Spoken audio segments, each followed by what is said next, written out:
see Uncle Sam one day. He was laying out in the yard in a leisure lounge. He had his shotgun laying inside of him in the yard. So I asked Uncle Sam, I said, what are you doing with that gun out here? And he said, well, he said, I've been laying here watching for groundhogs coming out from under the barn way over there, and he says, whenever they do, I'll shoot them. And all of a sudden he reared up and he says, well, there's one now. And he says, you want to shoot it? So I said, yeah, I'll shoot it. So I said, I can't see it too good from here, so I walked over to in his garden. They had a well there with a big cement thing around it, and I just raised up around that thing and going to shoot it. And I just turned around and went back up to him, and he said, well, why didn't you shoot it? And I said, well, I didn't want to shoot your cat. So if I'd let him shot it, he'd shot his own cat.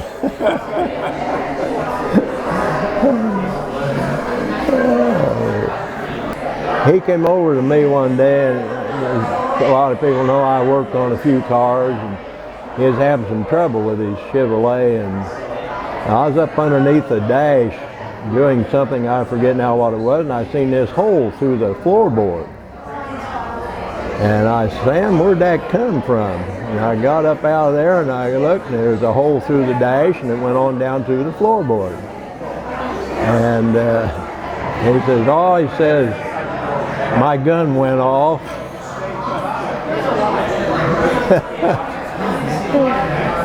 His hands would just shake, but when he got a hold of that gun, it was steady. But he just accidentally shot it off in his car, so I told him he better quit using the gun. He used to have Aunt Blanche carry a chair down in the field, and he'd hobble down there on his cane, and he'd sit down in that chair with his gun. And he had a rabbit dog, and that rabbit would, after a while, would bring a rabbit around, chase a rabbit around, and he'd kill the rabbit. I never seen anything like that before.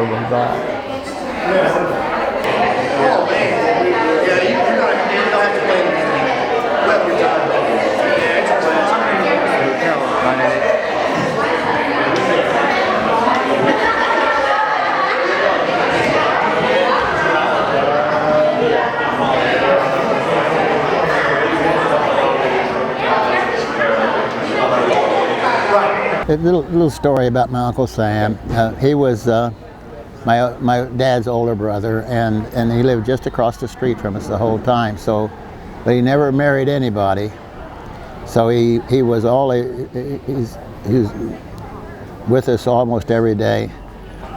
The only point was my older brother's named Bill, so Sam was happy with his name, so he called him Bill. When they named me Lowell Keith, Sam wouldn't have anything to do with that, so I said, I'm going to call you Jim. And that's turned out to be one of my major names in my life. It was Jim, because my Uncle Sam called it that. And then my next older brother was Alvin Lee. He didn't like that at all either, so he said, I'm going to call you Pete. So Alvin was called Pete the whole time. I don't know if he still is or not. And then we get Walter Jr. He didn't want to call him Walter because that's my dad's name anyhow, so he called him Junior. So whatever. Anyhow, the whole story goes that he just changed our names, and most of us, those names stuck.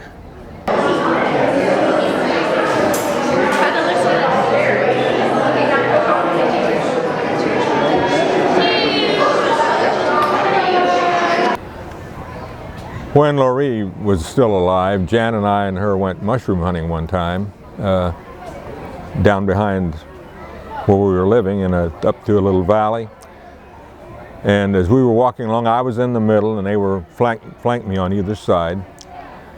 And as I was walking up through there, I looked about maybe 10 to 15 feet ahead, and there was a snake coiled up. And Laurie always carried a long stick to kill snakes or to help her to walk.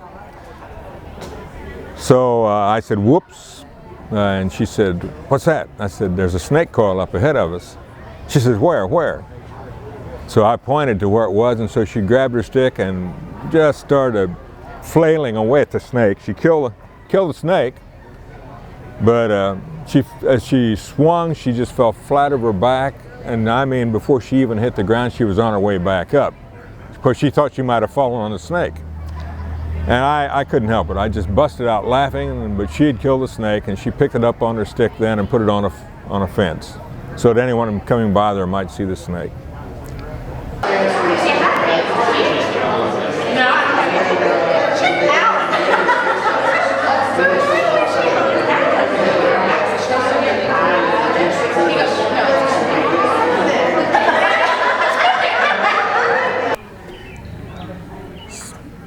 Some of the things I can remember about Sam,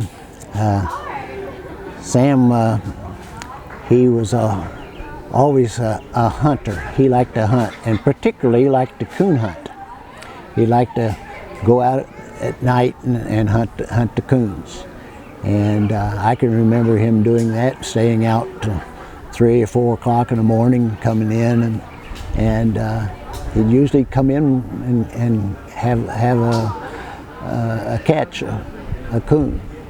One of the other things I remember about Sam was Sam used to work here at the state park as he was in the fire tower. He would man the fire tower, and he liked it because he had a free pass to get in, and he would bring us along so he'd get us into the park free.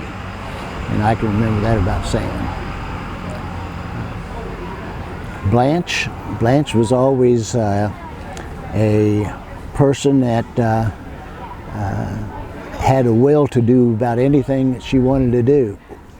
She learned to ride a bicycle when she was in her 60s, I think, and she also learned to drive a car when she was maybe even into her 70s, 60 or 70s, and she went down to Nashville to get her driver's license, and she failed the test, the first one, so that she went back home and kept driving and driving around. We'd drive with her so she could learn how to drive, and she finally passed her test.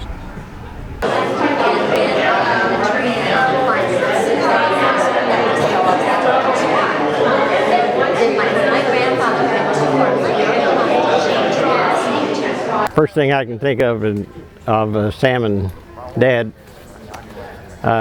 they decided to go Halloweening one night, and they were going to take a pumpkin and put it over the chimney of a house and let it smoke the people out inside. So, well, as it happened, they took the ladder for a good long ways to this people's house, and they both got on the roof.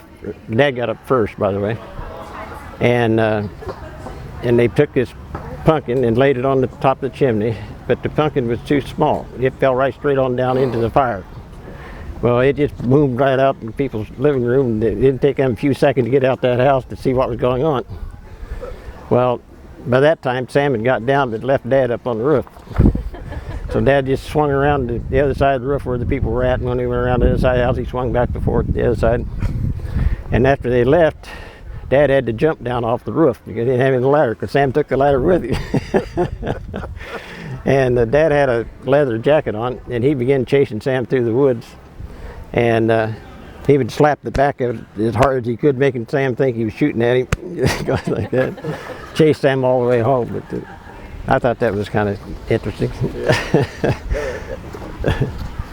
Another thing I was telling somebody in there a little while ago, Dad had bought a Model T car, and those days about all the roads they had was gravel roads or dirt roads, and the trees were right up close to the edge of the road. And so Dad driving through, there's a guy hanging on a branch up there getting ready to jump when the car came through because he's going to steal Dad's money or his car or something. And he jumped down on the running board of the thing, and Dad took off as fast as he could go through there, and finally raked him off on the side of his car on some tree limb was sticking out there. That's not necessarily funny, but it was different than nowadays, I guess.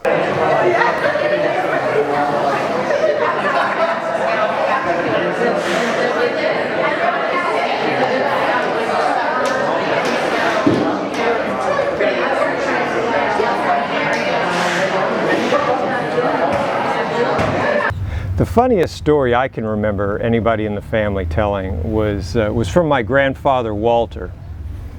One of his cousins, I don't remember which one, was in a bar one night when a fight broke out, and somehow she got stabbed. Not too much, just a little bit. And there was some kind of a court case over the fight, and she was asked to testify. Well, at some point, the judge asked her if she was stabbed in the fracas. And she said, well, she thought about it for a second, and then she said, no, it was between my fracas and my navel. Well, the whole courtroom broke up laughing. The judge broke up laughing, so he had to recess the court so he could go in the next room and compose himself again to continue the trial. So that's the story.